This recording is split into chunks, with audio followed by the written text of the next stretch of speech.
मैं प्रेम सर अपने YouTube channel प्रेम sir Alauli पर सभी छात्रों का स्वागत करता हूं। पिछले वीडियो में हम लोग त्वरण के बारे में समझे थे। त्वरण क्या है, त्वरण का कौन सी राशि है, त्वरण का एसआई मात्रक क्या होता है, त्वरण कितने प्रकार के होते हैं, ये सब जाने थे। उसके बाद हम कुछ प्रश्न भी दिए थे आप लोगों को बनाने के लिए। बहुत सारे बच्चे बना करके व्हाट्सएप भी किए थे। बहुत अच्छा लगा हमें इस बात को देख कर के आप लोग पढ़ रहे हैं। आज एक महत्वपूर्ण टॉपिक आप लोग को हम ग्राफ बताने जा रहे हैं। ग्राफ को हिंदी में आलेख कहते हैं। आलेख, ग्राफ को हिंदी में आलेख कहते हैं। सबसे पहले ग्राफ का परिभाषा, ग्राफ किसे कहते हैं? तो ग्राफ का परिभाषा है दो परिवर्तनशील राशियों के बीच चित्रित प्रदर्शन को ग्राफ कहा जाता है, आलेख कहा जाता है। अंग्रेजी में ग्राफ, हिंदी में आलेख। तो ग्राफ का सबसे पहले हम परिभाषा देते हैं, डेफिनेशन देते हैं। ग्राफ का परिभाषा क्या है? दो परिवर्तनशील राशियों के बीच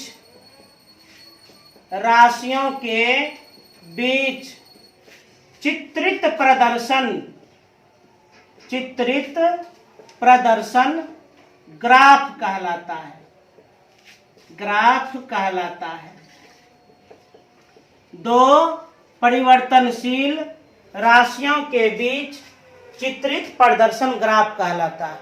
मतलब दो परिवर्तनशील राशियों के बीच कोई चित्रित प्रदर्शन हो तो उसी को हम ग्राफ कहते हैं, उसी को हम आलेख कहते हैं।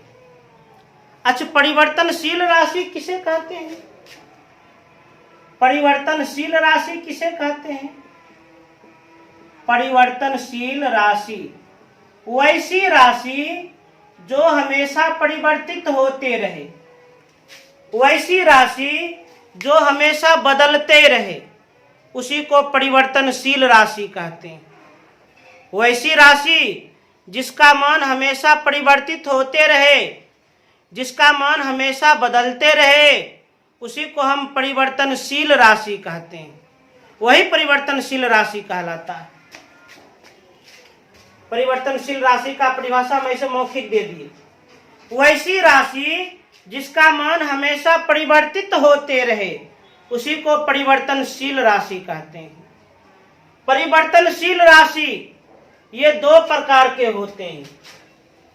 कौन कौन? तो एक होता है आश्रित राशि, एक होता है स्वतंत्र राशि।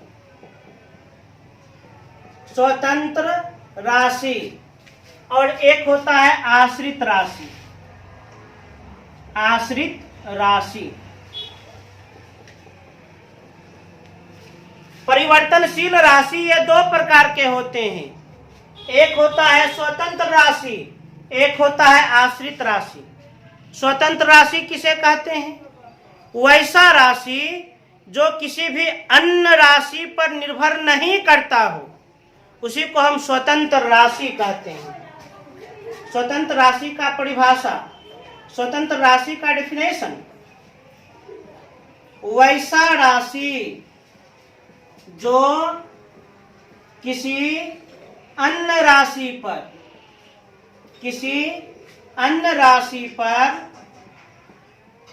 निर्भर नहीं करता हो, उसे स्वतंत्र राशि कहते हैं। स्वतंत्र राशि कहते हैं। और ये भी जान लीजिए, स्वतंत्र राशि को एक्स अक्ष पर लिखा जाता है। स्वतंत्र राशि को कहाँ लिखा जाता है? एक्स अक्ष पर लिखा जाता है। ये भी जान लीजिए। अब है आश्रित राशि। आश्रित राशि किसे कहते हैं? वैसा राशि जो स्वतंत्र राशि पर निर्भर करे, वैसा राशि जो स्वतंत्र राशि पर निर्भर करे, उसे ही हम आश्रित राशि कहते हैं। जिसे y अक्ष पर लिखा जाता है। वैसा राशि जो स्वतंत्र राशि पर निर्भर करता हो उसे आश्रित राशि कहते हैं। आश्रित राशि कहते हैं। और ये भी जान लीजिए, आश्रित राशि को y अक्ष पर लिखा जाता है। आश्रित राशि को y अक्ष पर लिखा जाता है, ये भी ध्यान रखिए। तो फिर से हम क्लियर कर देते हैं। अंग्रेजी में ग्राफ, हिंदी में आलेख। तो ग्राफ किसे कहते हैं? तो दो परिवर्तनशील राशियों के बीच चित्रित प्रदर्शन को ग्राफ कहते हैं। दो बदलने वाले राशियों के बीच चित्रित प्रदर्शन को ग्राफ कहते हैं। अच्छा, परिवर्तनशील राशि किसे कहते हैं? वैसा राशि जिसका मान हमेशा परिवर्तित हो जाए, जिसका मान हमेशा बदल जाए, उसे परिवर्तनशील राशि कहते हैं। परिवर्तनशील राशि दो प्रकार के होते हैं, स्वतंत्र राशि, आश्रित राशि। स्वतंत्र राशि किसे कहते हैं? वैसा राशि जो किसी भी अन्य राशि पर निर्भर नहीं करता हो, उसे स्वतंत्र राशि कहते हैं। आश्रित राशि, वैसा राशि जो स्वतंत्र राशि पर निर्भर करता हो, उसे आश्रित राशि कहते हैं। स्वतंत्र राशि को x अक्ष पर लिखा जाता है, आश्रित राशि को y अक्ष पर लिखा जाता है। अच्छी चीज और जान लीजिए, उपयोग। ग्राफ का क्या उपयोग है?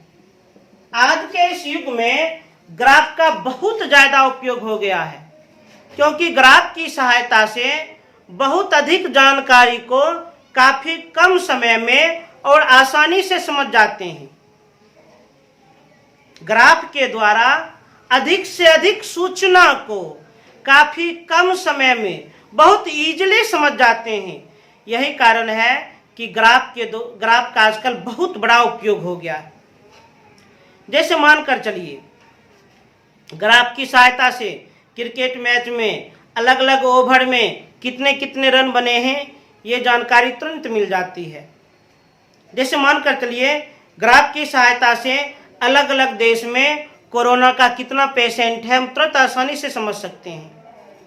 ग्राफ की सहायता से एक जिला के अलग अलग पंचायत में कितने कितने शिक्षा दर है, यह हम आसानी से समझ सकते हैं। ग्राफ के द्वारा किसी, मान लीजिए, देश में अलग अलग आयु वर्ग में कौन कौन सी बीमारी होती है, आसानी से समझ सकते हैं। तो ग्राफ का आधुनिक युग में बहुत अधिक उपयोग हो चुका है, क्योंकि ग्राफ की सहायता से काफी कम समय में बहुत अधिक जानकारी प्राप्त करते हैं। ग्राफ के द्वारा वास्तव में भिन्न भिन्न राशियों का हम तुलना करते हैं, कंपेयर करते हैं, जिससे वह चीज काफी आसानी से समझ जाते हैं। इसे तेजी से नोट किया जाए।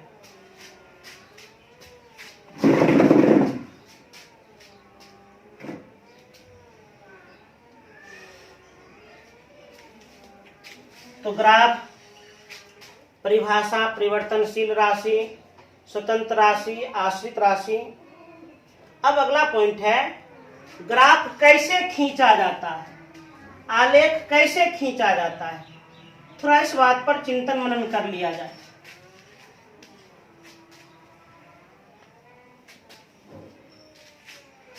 एक बड़ा अच्छा क्वेश्चन है, ग्राफ कैसे खींचा जाता है।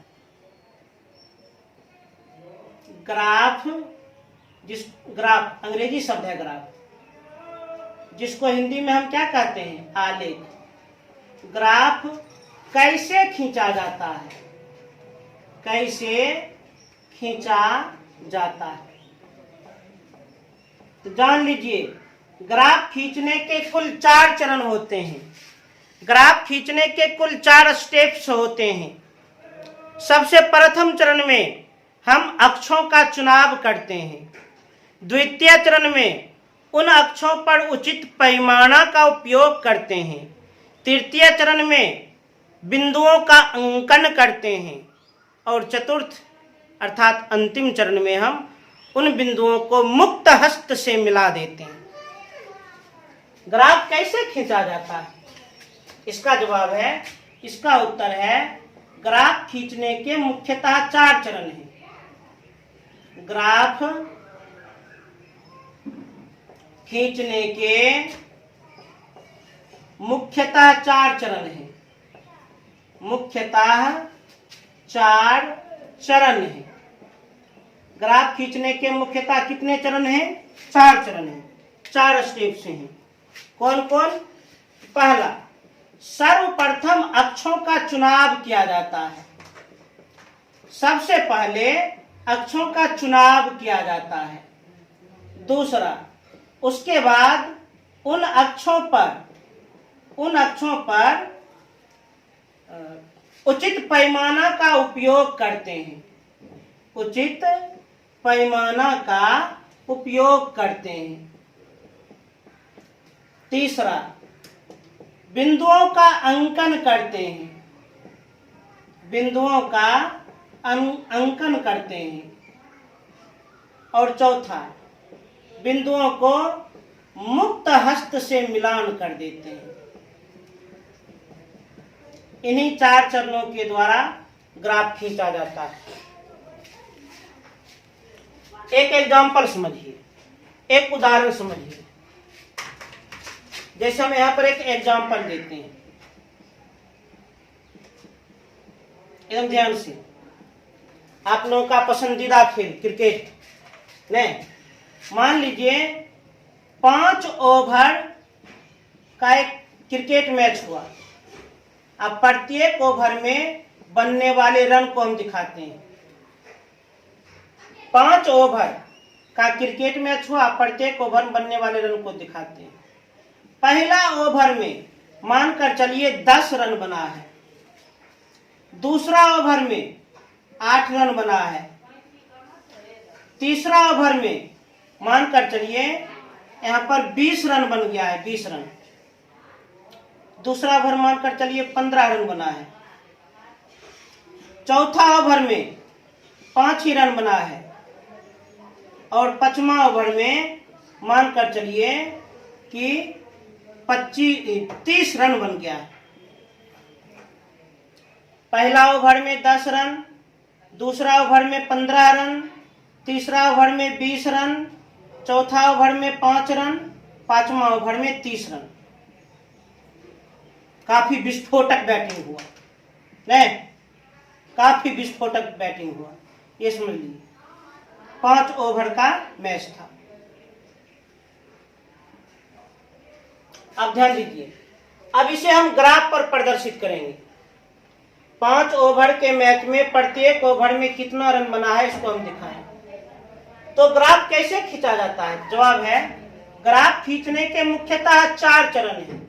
नंबर 1, अक्षों का चुनाव किया जाता है। अक्षों का चुनाव करते हैं। पृथ्वी के समांतर खींची हुई रेखा को एक्स अक्ष कहते हैं। पृथ्वी के लंबवत खींची हुई रेखा को वाई अक्ष कहते हैं। एक्स अक्ष और वाई अक्ष, एक्स अक्ष और वाई अक्ष जिस बिंदु पर प्रतिच्छेद करती है उसे हम मूल बिंदु कहते हैं। सबसे पहले अक्षों का चुनाव किया जाता है। अभी तुरंत हम कॉन्सेप्ट समझे हैं। स्वतंत्र राशि को एक्स अक्ष, आश्रित राशि को वाई अक्ष पर लिखते हैं। ओवर स्वतंत्र राशि है, इसे एक्स अक्ष पर लिखेंगे। रन आश्रित राशि है, इसे वाई अक्ष पर लिखेंगे। अच्छा, ओवर स्वतंत्र राशि कैसे है? क्योंकि ओवर किसी पर भी निर्भर नहीं करता। स्वतंत्र राशि को एक्स अक्ष पर लिखते हैं। रन ओवर ये क्या है? ये स्वतंत्र राशि है। स्वतंत्र राशि को एक्स अक्ष पर लिखा जाता है। रन ये आश्रित राशि है, आश्रित राशि को वाई अक्ष पर लिखते हैं। आखिर रन बनेगा तो ओवर में ही बनेगा। रन बनेगा किसी न किसी ओवर में बनेगा। रन तो ओवर पर निर्भर करता है, और जो राशि स्वतंत्र राशि पर निर्भर करे उसे हम आश्रित राशि कहते हैं। तो सबसे पहले अक्षों का चुनाव करें, तो स्वतंत्र राशि को x अक्ष पर और आश्रित राशि को y अक्ष पर लिखेंगे। ओवर स्वतंत्र राशि है तो स्वतंत्र राशि को हम x अक्ष पर लिखेंगे, और रन आश्रित राशि है तो आश्रित राशि को हम y अक्ष पर लिखेंगे। लिख दिए। अक्षों पर उचित पैमाना का उपयोग करें, उचित अंतराल का उपयोग करें। अक्षों पर उचित पैमाना का उपयोग करें। कर लेते हैं। ओवर 1 2 3 4 5। रन गिनाते हैं 5 10 15 20 25। अक्षों पर उचित पैमाना का उपयोग करें, उचित अंतराल का उपयोग करें। कर लिया उचित अंतराल का उपयोग। अब तीसरा चरण, बिंदुओं का अंकन। किसका अंकन? बिंदुओं का अंकन। तो कोऑर्डिनेट में हम लोग पढ़े हैं, प्रत्येक बिंदु के 2 निर्देशांक होते हैं। प्रथम निर्देशांक को x निर्देशांक और द्वितीय निर्देशांक को y निर्देशांक कहते हैं। ध्यान दीजिए। तो ये दोनों से संबंधित पहला बिंदु बनेगा 1 और 10। ये दोनों से संबंधित दूसरा बिंदु बनेगा 2 और 15। ये दोनों से संबंधित तीसरा बिंदु बनेगा 3 और 20। ये दोनों से संबंधित चौथा बिंदु बनेगा 4 और 5। ये दोनों से संबंधित पांचवा बिंदु बनेगा 5 और 30। ये सब बिंदु है। बिंदु को अंग्रेजी के कैपिटल लेटर से सूचित करते हैं, अंग्रेजी के बड़े अक्षर से सूचित किया जाता है। प्रत्येक बिंदु के 2 निर्देशांक होते हैं, x निर्देशांक और y निर्देशांक। x निर्देशांक को पहले, y निर्देशांक को बाद में लिखते हैं। बिंदु ए, x निर्देशांक 1, y निर्देशांक 10। x निर्देशांक 1, y निर्देशांक 10। ये हो गया बिंदु ए, 1 और 10। बिंदु बी, x निर्देशांक 2 और y निर्देशांक 15। बिंदु बी, x निर्देशांक 2 और y निर्देशांक 15। बिंदु सी, x निर्देशांक 3 और y निर्देशांक 20।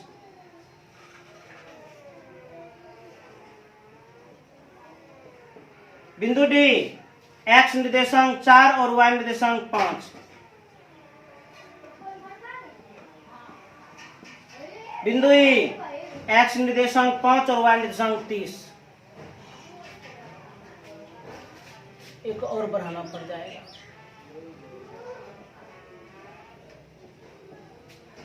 x निर्देशांक 5 और y निर्देशांक 30।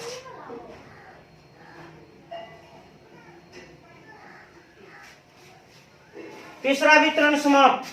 बिंदुओं का अंकन हो गया। और चौथा, मुक्त हस्त से मिलान। तो मिला दीजिए। एक को मिला दिए बी से, बी को मिला दिए सी से, सी को मिला दिए डी से, डी को मिला देते हैं ई से।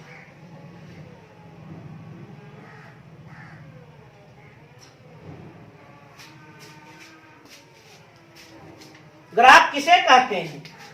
दो परिवर्तनशील राशियों के बीच चित्रित प्रदर्शन को ग्राफ कहा जाता है। दो परिवर्तनशील राशियों के बीच चित्रित प्रदर्शन को ग्राफ कहते हैं। ग्राफ खींचने के मुख्यतः 4 चरण। सबसे पहले अक्षों का चुनाव करें, उसके बाद अक्ष पर उचित पैमाना का उपयोग करें, उचित अंतराल का उपयोग करें, उसके बाद बिंदुओं का अंकन करें और अंत में उन बिंदुओं को मुक्त हस्त से मिला दें। इस तरह से ग्राफ का निर्माण होता है। इस तरह से हम ग्राफ को तैयार करते हैं। तो ग्राफ हम खींच दिए, कंप्लीट हो गया ग्राफ। इसे तेज से नोट करें।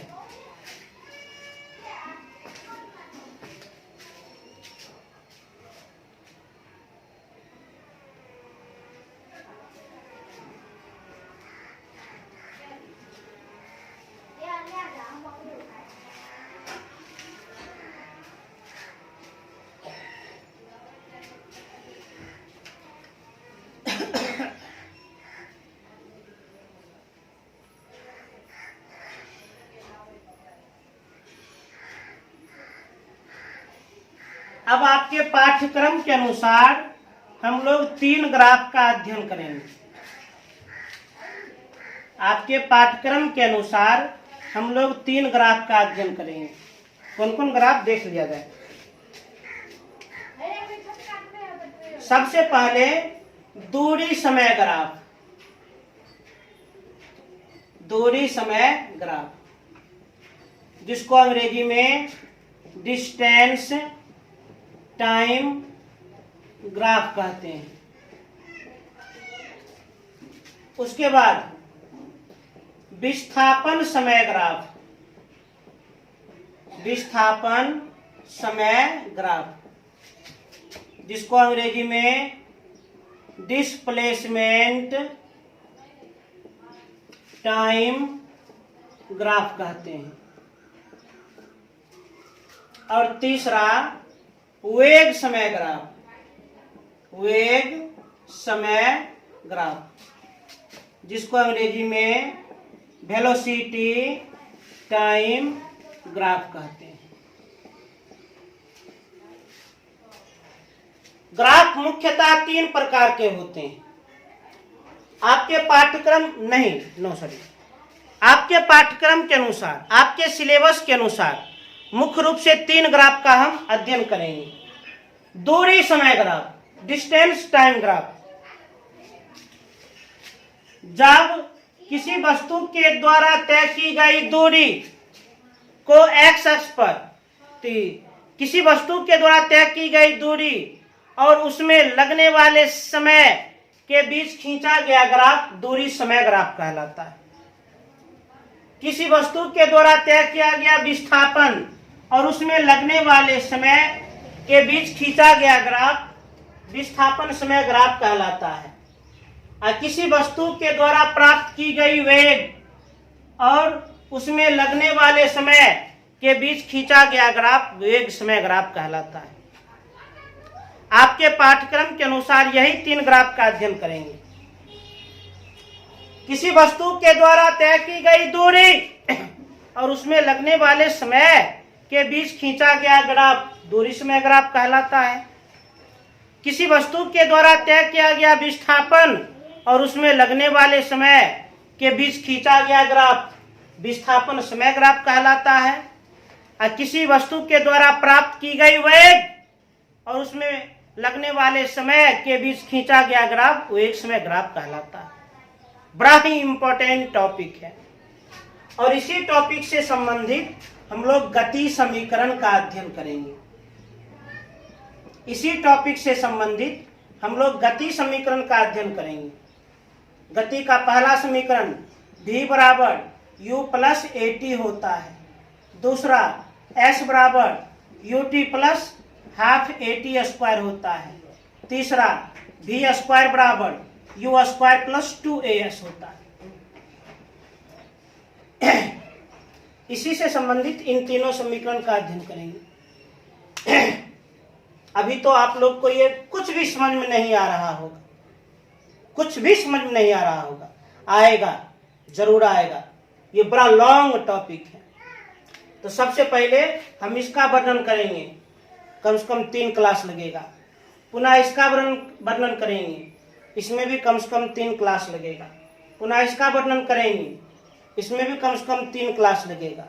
उसके बाद इस ग्राफ की सहायता से ये समीकरण प्रूव्ड करेंगे, समीकरण को साबित करेंगे, और उसके बाद न्यूमेरिकल बताएंगे, तब जाकर के ये कंप्लीट होगा। बात समझे? पहले प्रत्येक टॉपिक में 3-3 क्लास लगेगा। और इस ग्राफ से संबंधित इन समीकरण को हम प्रूव्ड करेंगे, सिद्ध कर देंगे, सत्यापित कर देंगे। और जब सत्यापित हम कर देंगे तब न्यूमेरिकल का खूब अध्ययन कर लेंगे, तब ये आपका कंप्लीट होगा। अभी तो ये चीज आपका कंप्लीट नहीं होगा। तो आज हम ग्राफ के बारे में जो भी कुछ आप लोग को बता दिए उसको अच्छी तरह से नोट करके खूब बढ़िया से याद कर लेना। तो कल हम क्या स्टार्ट करने वाले हैं? तो कल हम स्टार्ट करेंगे दूरी समय ग्राफ, डिस्टेंस टाइम ग्राफ। आज सब कुछ बढ़िया से याद कर लेना। और पुनः अंत में कहना चाहेंगे, चैनल को सब्सक्राइब करें, लाइक करें और अधिक से अधिक शेयर करें। बेल आइकन को ज़रूर दबा दें, जिससे हम जो भी वीडियो डालेंगे उसका नोटिफिकेशन आपके पास तुरंत पहुंच जाए। और जब आप बेल आइकन को दबाइएगा तो उसमें एक ऑप्शन मिलेगा ऑल को दबा दीजिएगा, जिससे सभी वीडियो का नोटिफिकेशन मिल जाएगा। धन्यवाद।